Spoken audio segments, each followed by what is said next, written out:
जिलों के कार्यकर्ताओं के सम्मेलन रखे हैं और विशेष रूप से उनके जिम्मे एक काम लगाया जा रहा है।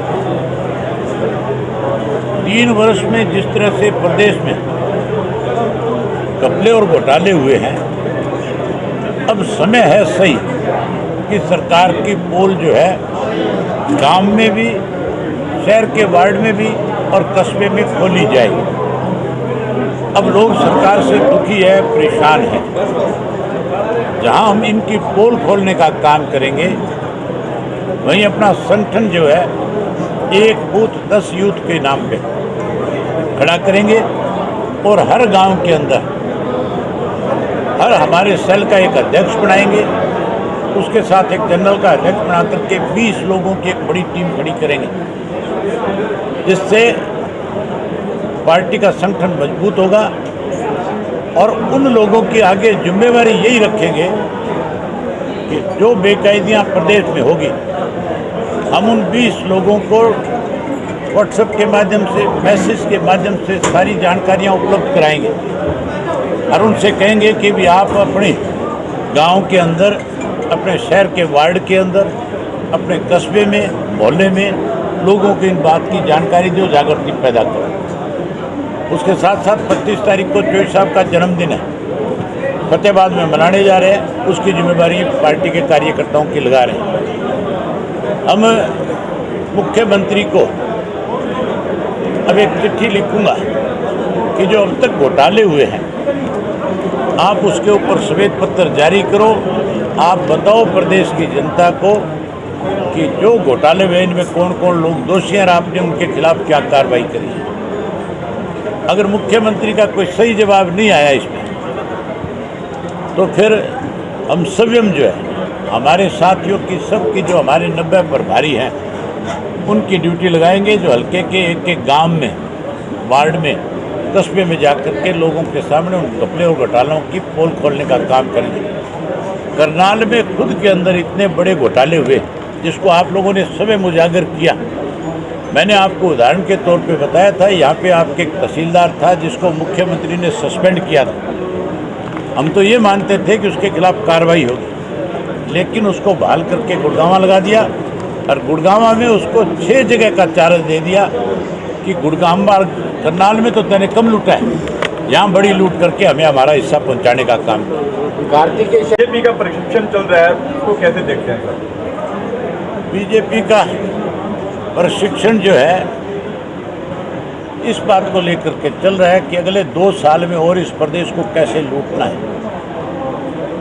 लोग जो है अब फैसला कर चुके।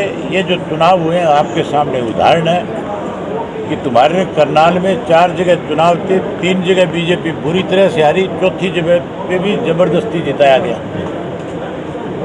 सिमरनजीत सिंह मान है जो अभी सांसद बने। अजय सिंह चौटाला अगर चौधरी ओम प्रकाश चौटाला के साथ गद्दारी कर सकता है, उनको धोखा दे सकता है, तो फिर जेजेपी का कोई भी व्यक्ति इनकी पार्टी को छोड़ सकता है। और मान के चलो एक दिन ऐसा आएगा कि जैसे अजय सिंह ने चौटाला साहब की पीठ में छुरा घोंपने का काम किया, गद्दारी करने का काम किया, वैसे दुष्यंत चौटाला भी अजय सिंह के साथ गद्दारी करेगा। जनता याद रखेगी ये सब? याद क्यों नहीं रखेगी? जनता कोई मूर्ख थोड़ी है। थोड़े टाइम के लिए तो जनता को बरगलाया जा सकता है, विधायकों को लंबे समय तक नहीं। विधायकों को लगातार धमकी मिल रही है सर, 4-5 विधायकों की सुरक्षा। मैं कह रहा हूँ कि सरकार नाम की चीज नहीं है, जंगल का राज है। लुटेरे हैं, राज थोड़ा ही है, तो प्रदेश को लूटने में लगे हैं। कमीशन पे चल रहा है पूरा प्रदेश। सीएम सिटी के अंदर रोजाना भ्रष्ट अधिकारी, आप आरोप लगा रहे हैं लगातार, बहुत लोगों को पैसा चढ़ा है। किस किस को पैसा कितना चढ़ा? वोट तो आपने भी कार्तिकेय शर्मा को दिया। विधानसभा का सेशन आने दो, मैं बाई नेम बताऊंगा कि किस एमएलए को कितना पैसा दिया और किसने दिया, ये भी बताऊंगा। मैंने जो वोट दिया था, मैंने पहले दिन खुल करके ये कहा था कि चौटाला साहब जब जेल में थे, कार्तिक शर्मा का बड़ा भाई मनु शर्मा वो भी जेल में था। अजय सिंह से भी ज़्यादा सेवा चौटाला साहब की मनु शर्मा ने करी। मैं उनसे हर हफ्ते जेल में मिलने जाता था, मुझे सारी चीज़ों की जानकारी थी। जिस व्यक्ति ने मेरे ऊपर, हमारे परिवार पे इतना बड़ा एहसान कर रखा, अगर वो मुझसे एक बार नहीं 10 बार वोट मांगेगा तो मैं 10 बार भी उसको वोट अपना दूंगा। कुलदीप बिश्नोई जा रहे हैं, शायद बीजेपी में लगातार मिल रहे हैं जेपी नड्डा और तमाम बड़े नेताओं से।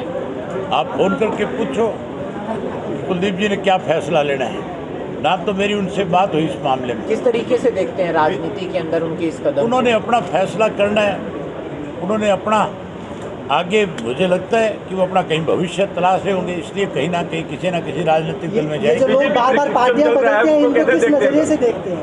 क्योंकि जीतने के बाद भी आम जनता के साथ धोखा करते हैं, पहले भी पार्टियां बदल देते हैं, तो मेन मोटिव क्या है इनका? लोगों के साथ, लोगों के विश्वास को कभी नहीं तोड़ना चाहिए। जिस व्यक्ति को जिस सिंबल के ऊपर लोगों ने जिता करके भेजा, अगर आप लोगों का भरोसा तोड़ते हो तो ये मान करके चलो अपने आप के साथ धोखा कर रहे हो।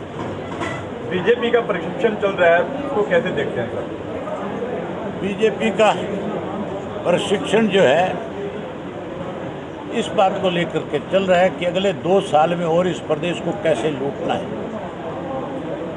लोग जो है अब फैसला कर चुके, ये जो चुनाव हुए हैं आपके सामने उदाहरण है कि तुम्हारे करनाल में 4 जगह चुनाव थे, 3 जगह बीजेपी पूरी तरह से हारी, चौथी जगह पे भी जबरदस्ती जिताया गया। सिमरनजीत सिंह मान है जो अभी सांसद बने।